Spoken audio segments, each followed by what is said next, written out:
Cursed. Cursed. We all go a little mad sometimes. There's a formula to it. A very simple formula. I saw the boogeyman. I saw him outside.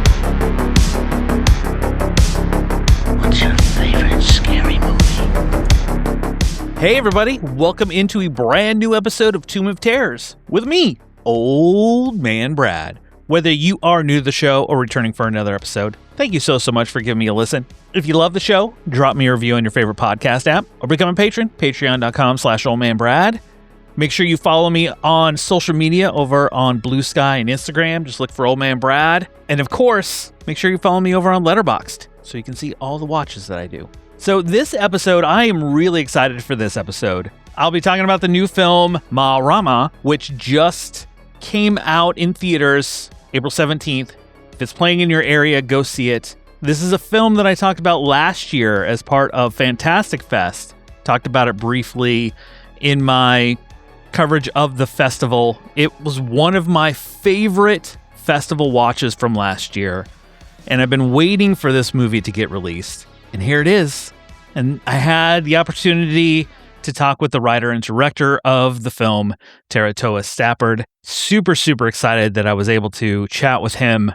Can't wait for you to hear that. But before we dive into that, if you are in the Cincinnati area, come out to Frightful Fridays on the third Friday of the month.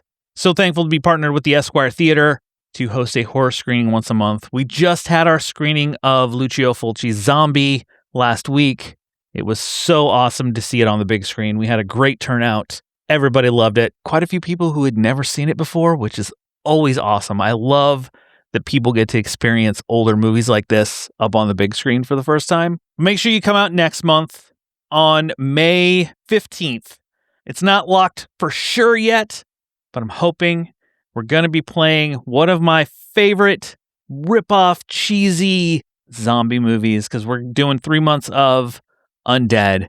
We're going to be doing Bruno Mattei's Hell of the Living Dead. Cannot wait for this. But come out May 15th at 10 p.m. and let's watch a movie together. All right, it's time. Let's dive into Mārama. 90 years ago, the world's greatest navigator discovered New Zealand and claimed it on behalf of the British Crown. But this evening, we have a very special guest. She has traveled from the other side of the world, and I am so pleased that she is here. Kei konei koe, ka mua, ka muri. You can live here with us. I'm afraid I can't. I need to find my parents. I want to help you, Mary. Noho mai kito mato taha. E moio ana koe ki tōku reo. As I said, e mohio ana ki tō iwi. And I feel that I know you too. When a young Māori woman is summoned from New Zealand to North Yorkshire, she uncovers her horrific colonial heritage and is compelled to confront and destroy the titled Englishman who devastated her family. This is written and directed by Taratoa Stappard. It stars Ariana Osborne, Toby Stevens, Umi Myers, Errol Shand, and many others. This has played at many festivals. It premiered at TIFF last year. I watched it as part of Fantastic Fest, and it plays Styx. It recently played Overlook. It's still doing some festival runs right now. It hit limited theaters on April 17th. If it is playing in your area, highly recommend seeing it. I absolutely love this movie. I'll dive into it more when I kind of talk the movie after the interview. But this movie is a gothic horror movie that is just so good. Enough of me rambling on about that. I want to get into my interview that I did with Taratoa. We had some technical glitches. There were a few questions I didn't get to because we ran out of time due to the glitches, but that's okay. One of the questions I made sure I wanted to ask him. There's one question I really wanted to ask him and was able for him to answer that. But let's dive into my interview and I will talk to you on the other side. Mārama is a Māori gothic story of revenge and retribution with many dark secrets. Here to talk about the film, this fantastic film, is the writer-director Taratoa Stappard. How are you doing today? Kia ora, Brad. Very well. Thank you for having me on your show. What inspired the story for this film? In one word, my mother, right? So my dad he's gone now, he was English. And he went out to Aotearoa, New Zealand in the late 50s, early 60s and met my mother, she's still alive, Māori. And she had been raised Māori as well by Māori mother and father in Aotearoa, New Zealand. They had me and very quickly they moved away. And we moved around a lot, actually. My father was a salesman, pretty footloose. Anyway, it was my mother really that kept me, in any small sense, connected to my taha Māori, my Māori side. She would tell stories about our tupuna, about our ancestors. And they were always interesting, but, as you're growing up as a kid, a little bit, not irrelevant, but just a bit otherworldly. But anyway, Mum was a good storyteller, as she always said, never let the truth get in the way of a good story. So maybe some of the stories were a bit heightened, perhaps, but anyway, she told great stories. And the ancestors that we have are incredible. And there's one woman in particular called Rangiriri Stru, and she had an identical twin sister called Te Rōrewa. They were born in 1880. And the twins, beautiful young women, at the age of 16 were expelled, I guess you'd say, from their third boarding school, and their English father, that was kind of intriguing to me, English father, Māori mother, like me, their English father disowned them in what I think must have been a fairly culturally defiant gesture. The twins took on identical mokokowai, the traditional tattoos for women, Māori women of mana. And this is 1896 now, at a period in Aotearoa, New Zealand, when everything Māori is being suppressed, from the language to the culture, shut up, become more like the Brits. They didn't. They went the other way. And they became very popular guides, actually, because their English was good, their Māori was good. So they guided lots of these tourists that were beginning to flow into New Zealand. Anyway, fast forward about 10 years to the 1910s, and my great-grandmother took a group of young Māori women performers, called a concert party, I suppose you call it, called Princess Rangiriri and her 9 Māori maidens, So on a tour from New Zealand through Australia, they played in San Francisco, all the way to England, to basically sing and dance and entertain those people who were colonizing and who had been colonizing their people for 100 years, really. And that just stuck with me. That thought was, I was like, what must that have been like for my great-grandmother? It was that, combined perhaps with this strong notion of identical twins. She was quite a powerful woman, and a fascinating woman to me. And when I was trying to think of how I could possibly tell a story, I suppose I didn't feel I didn't have the lived experience of being Māori in New Zealand. So I was like, well, maybe I can twist it maybe I can reshift to make it about a Māori character, a young woman, Mary Stevens, who comes or is summoned mysteriously to England, Victorian England. But also that spoke to my own experience of being Māori, not entirely certain about my identity, because it is a story about the quest for identity and understanding, who you are and who you come from. And that's what I've been able to do a lot of in the last sort of 4, 5, 6 years of developing and writing and now making this film. We use the whakatauki, the idiomatic expression Māori, ka mua ka muri, which literally means walking backwards into the future. It's not a unique concept. It's many different indigenous cultures have similar sayings or approaches. It's basically saying, know who you come from in order to understand where you're going in your life. And simple, but it wasn't something that I did know. So now I know a little bit more about that. And it's been a privilege to be able to find that out. In the movie itself, like it's a gothic style story that you created with the colors, the lighting, locations, like the beautiful cinematography in this movie. How did you come about creating the visual choices that you did to tell this story? I think it boils down to being in the privileged position of having a producer who was able to put me together with and introduce me to, some of the best heads of department in the New Zealand filmmaking scene, whether it was production designer, whether it was costume designer, whether it was makeup, hair, and prosthetics designer, and yes, absolutely, the cinematographer, Jin Loan. Jin and I had a relationship from the short film that I made preceding Mārama. But other than that, the rest of the crew I was new to them. So it was about me convincing them, mean, obviously they all read the script and they must have been intrigued because they took the meeting. They didn't have to though, because they all had multiple features under their belt. They weren't desperate to work with a first-time feature director at all. But Charlene, my producer, convinced them to take a read, and they must have been interested enough to take the meeting. And then it was on me to convince them that I had interesting ideas about how I was going to pull it off, and also that I would pull it off. It wasn't me pulling it off effectively, really. It was them, because wow, they brought such expertise and such beauty and grace to everything from, like you say, the set design, the costumes, the prosthetics. But yes, Jin and I worked very closely on how we were going to create, what was that visual look going to be like. And sorry, to answer that question, or that side of the question, Jin did offer me one film in particular, not a horror film, but it did happen to be set in the 1850s, and it was set in Ireland, actually, but with Florence Pugh. I can't now remember the name of the director, but the film was called, about 4 years ago, I think it came out, it's called The Wonder. Okay. Yeah, I don't know if you remember that, but we just watched how that director and his cinematographer had framed and shot and captured the action, and we both agreed we liked that. There was one other reference film that came via my editor, super important part of the team, obviously your editor, and Dan offered this up way early in pre-production. So I think you should probably, having read the script, check this film out. And it was it's a gothic horror set in a big house in England in the 1960s. I think it was made by Jack Clayton, was the director. The Innocents. I've heard of it. I've never seen it, but yeah. Well, it's a riff really on Turn the Screw. So similar themes, and actually the way it was made, similar to ours as well. Very much a studio plus a few exteriors, and that was interesting. The only other reference I think I had that I brought to the table as a kind of I know he had a similar budget. It was a first feature, and I love what he did with the look of the thing.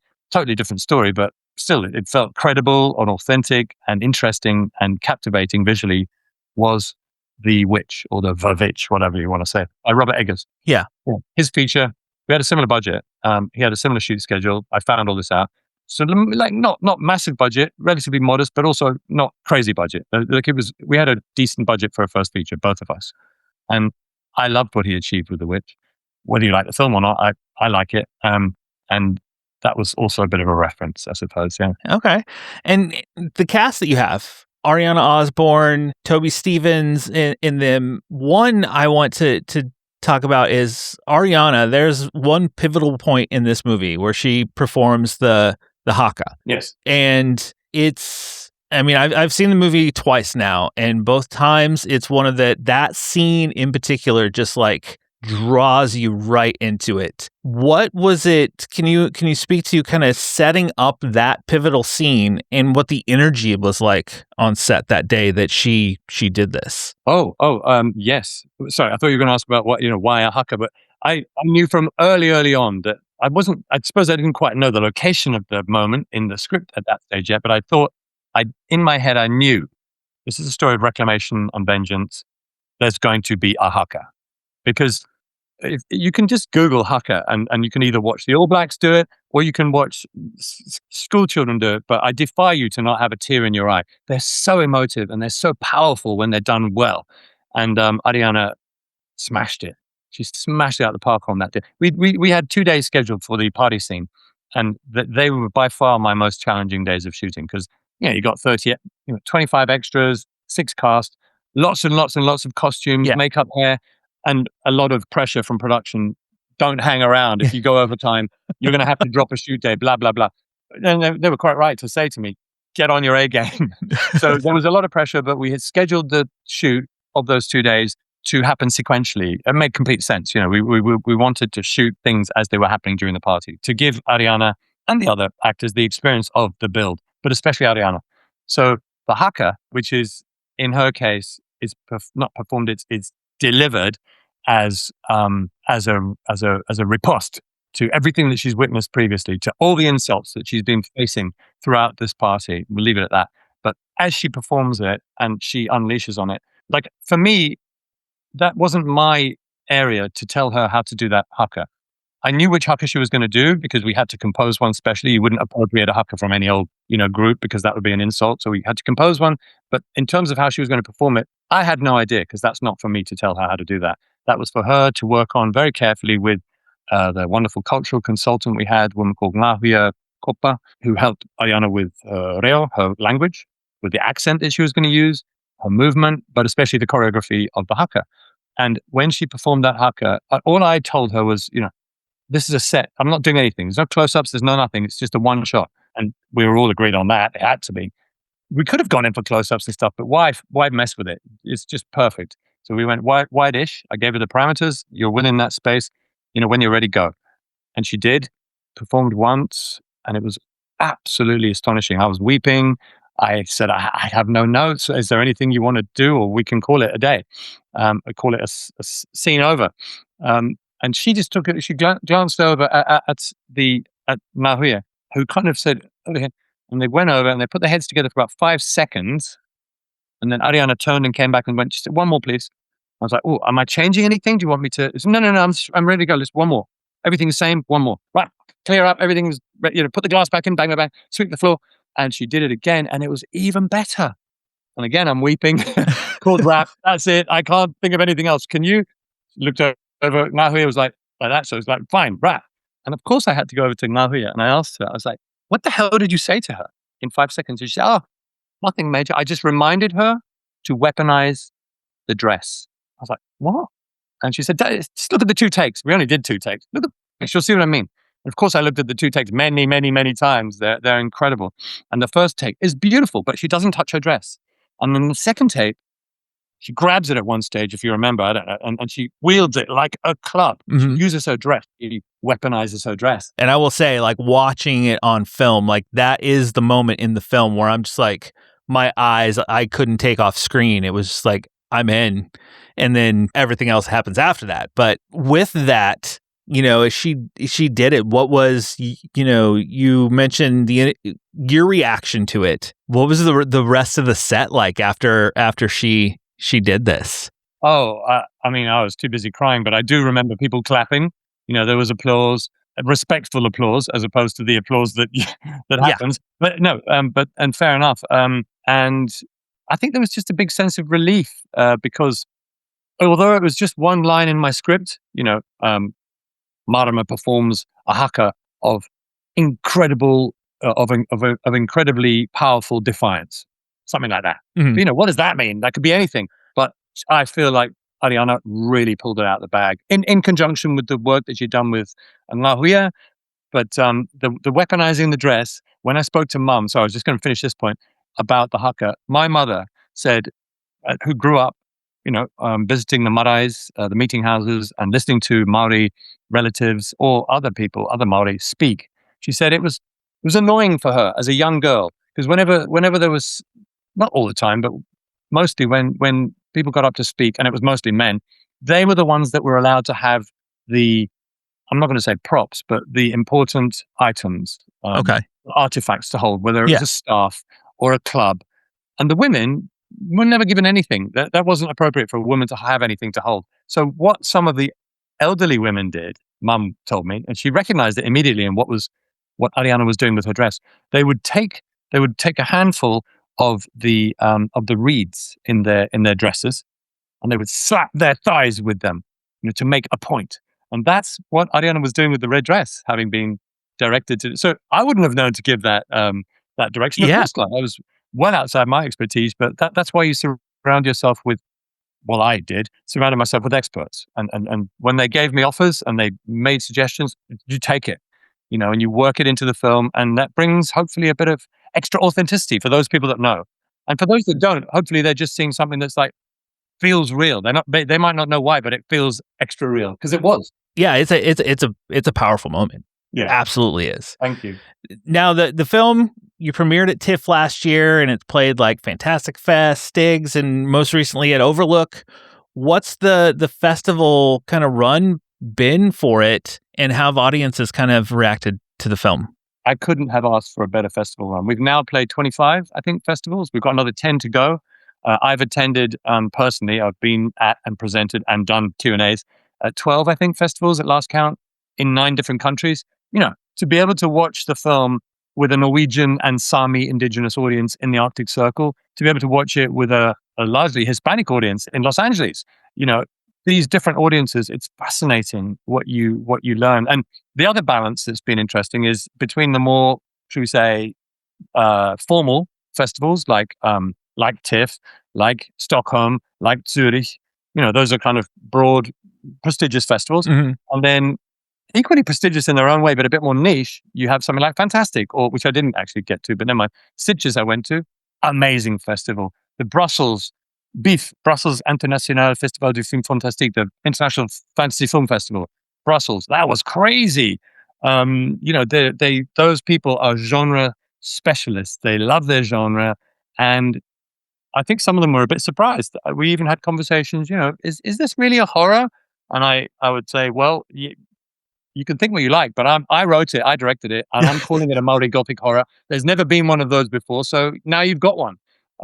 Whether you want to call it a horror or not, that's up to you. But I am, and that's fine. They weren't having a go. They were just sort of like, oh, maybe it's more drama. And I thought, well, no, actually, I disagree. To me, the themes alone of my film are horrific. And most people are kind of happy with that. But it's been really affirming and gratifying to see the film, quote unquote, land, or I guess make an impression, bring people to want to come and discuss it with me from all kinds of different walks of life. And I think especially Indigenous audiences, it's not surprising perhaps, but that's been gratifying and really interesting to witness. I want to thank you so much for, with technical difficulties that we had, thank you so much for taking time out of your day to chat with me about this movie. And Pleasure.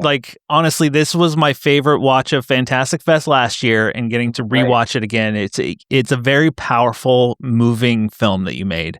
And I look forward to whatever you have in the works next. Where can people kind of follow along to see what you have coming? Oh God. The only real kind of social media I do, I'm afraid, is Instagram. Okay. So please follow me on, it's not my full name, but it's my shortened version of my first name, Toa, T-O-A, Stappard, my surname. Toa Stappard. Sorry, what do you say? @Toa Stappard. That's me. So please, follow along. Please go to a screening in the weekend or Monday, Tuesday next week, because it's really important for a small film like ours that we do well in that first week if we want to stick around on screens, Definitely go see it. I absolutely love this movie. I'm going to have to go see it on the screen because I want to see that whole look on a screen. Like, I think it will look amazing. I mean, obviously, no matter how good your home system is, it just sounds better in a cinema. So go to māramafilm.com and get yourself a ticket. Thank you. Thank you so much. Ka kite, Brad. Bye. I want to thank Taratoa again for chatting with me. It was great to hear some backstory of the Māori people, this indigenous people who live in New Zealand, and history he has with this family and his mother, grandmother, everything. It was awesome. I probably could have just sat and listened to kind of a history lesson from him about all of this as we chatted. Mārama is just a beautiful movie. This movie, it is a slow burn for the first half. You have this woman, Mary, played by Ariana Osborne, who is phenomenal in this. She kills it in this movie. One of my favorite performances of the festival run last year. And since this movie's finally released, you're probably going to see it at the end of the year a list for me, because I didn't put it on the list last year since it was just festivals. But she's this woman who comes to North Yorkshire, kind of uncovering, she kind of got this letter. She's trying to uncover who her family, who her father is.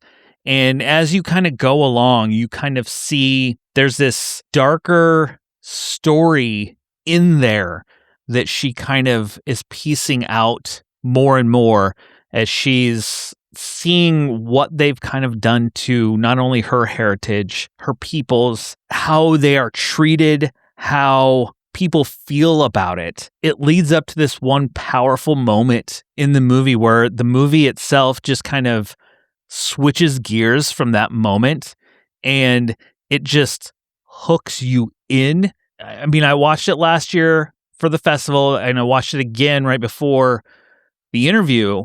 Upon that second watch, I think it was even better. I loved it, absolutely loved it the first time I watched it, and it was even better the second time. And I know after talking to him, I plan on watching it again. Hopefully we get a physical copy of this. I would absolutely love to own this movie. But after hearing some of the story behind it as, filming and other pieces that Taratoa said about the film, kind of going back and be able to watch it with another lens is going to be pretty awesome. Because this movie, for one, the cinematography in this movie is stunning. It is absolutely beautiful. The cinematography by Jin Lone, who, oh my gosh, he captures this countryside. He captures just the way it is. It's framed, it's lit, because it has very dark moments, and you get this great separation of darkness of the blacks are just rich. Then partway through, she puts on this red dress. It kind of made me feel a little bit of Crimson Peak, Guillermo del Toro, where you kind of have some muted colors, and then this red dress just pops off the screen when it comes on. But the movie immediately, just from the get-go, just looks fantastic. And Taratoa, this is his feature film directorial debut. And for a debut, all I'm going to say is, wow, I cannot wait to see more of what he has in store for us.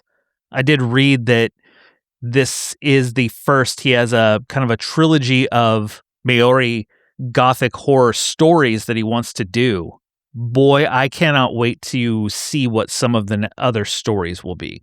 This film, we follow our character, Mary, played by Ariana Osborne, who we feel for her as she's going through figuring out this history of her family. She doesn't know everything. She's trying to figure out her father, who's who, what's what, as well as holding on to her culture, who she truly is as she hits this peak. And there's this moment, we talked about it in the interview. There's a moment where she does a haka. And if you don't know what that is, it's kind of like a powerful, emotional moment of the people, of pride, of everything else that she does. In the interview, he talked about how amazing, he was in tears the first time she did it, and they kind of went back and did this talk, and how he said, what did you do differently? He couldn't see it first. And they said, the second one, she used the dress as a weapon. And thinking about it, and when I go back to watch it again, just knowing that fact just makes it that much better, because that moment in the movie itself, the first time I saw it and the second time, it's just a very, very emotional, powerful moment that really changes the tone of what we get after that, leading up to this a very shocking, heartbreaking, but emotional and freeing ending that happens. I'm not going to spoil what happens at the end, because it surprised me the first time I watched it. And when you get to it, on that rewatch, I was like, I knew it was coming, but it's still a moment of an emotional moment for her as she hits this peak and becomes the woman that she is. I don't want to give anything there away, but that haka just sets that tone for you for the rest of the film. And man, was I just locked in. I could not look away from the screen. Such a fantastic film. It's a beautiful film, a powerful film, emotional film. Highly, highly recommend Mārama. If it's playing near you, go see it in the theater. If it's not playing near you, watch for it, because it is a full recommend for me. I absolutely just loved this movie. Well, that will do it for my thoughts on Mārama. And I didn't want to pair it with anything. I kind of want you to kind of watch this movie and take its emotion and the powerful story it has of this woman in her Māori culture, that I didn't want to do anything. But I think if you did pair it with anything, I'm going to pair it with a movie that is just as emotional and just as powerful as this is, to play with it, that I talked about very recently. And that is I Live Here Now from Julie Pacino, because that one is a movie about this woman finding out who she is, finding her place, her story, and everything else, just like Mārama is finding out her culture, who she is, who her family is, and where she needs to go. These two very strong female performances. If you're going to do a double feature, those are the two films that I would put together, which these two films right now are my top two horror films, just films in general, honestly, of 2026, because I love both of them. They both have very powerful emotional stories, strong women, strong characters. So if you're going to do a double feature, Mārama and I Live Here Now together. If not, I mean, just watch it by itself. It is very impactful by itself. On my way out, I want to tell you about Primate. A group of friends' vacation turns into a terrifying primal tale of horror and survival. Primate is available now on DVD, Blu-ray, and digital, and I will tell you, I absolutely loved Primate. It knew exactly what it was. It's just a kind of straight up creature feature. It just rolled with it. It didn't hold back. It was like, you know what? This is what we are. We're going to go for it and go with it. Well, that will do it for this episode of Tomb of Terrors. If you're new, just make sure you subscribe to the show so you don't miss any episodes, whether it's these interview episodes, short reviews, Tales from Tubi, Verses, or the Year of Paul Nashi, where I am going through once a month talking about a different Paul Nashi film. I have the newest episode of that will be dropping later this week, where Jason from History of Bad Ideas comes on to talk Vengeance of the Zombies. This will be the first non-werewolf Paul Nashi movie I've done this year. But I have a whole lot more films lined up, not only here on the main feed, but there will be additional bonus reviews coming to Patreon and over on my YouTube channel. Just look up Old Man Brad Pod over on YouTube so you can see when those drop. But make sure you just keep it right here. I'll be back very soon. Just snuggle up in that blanket, turn off the lights, because it's okay to be scared. We'll talk to you later, everybody.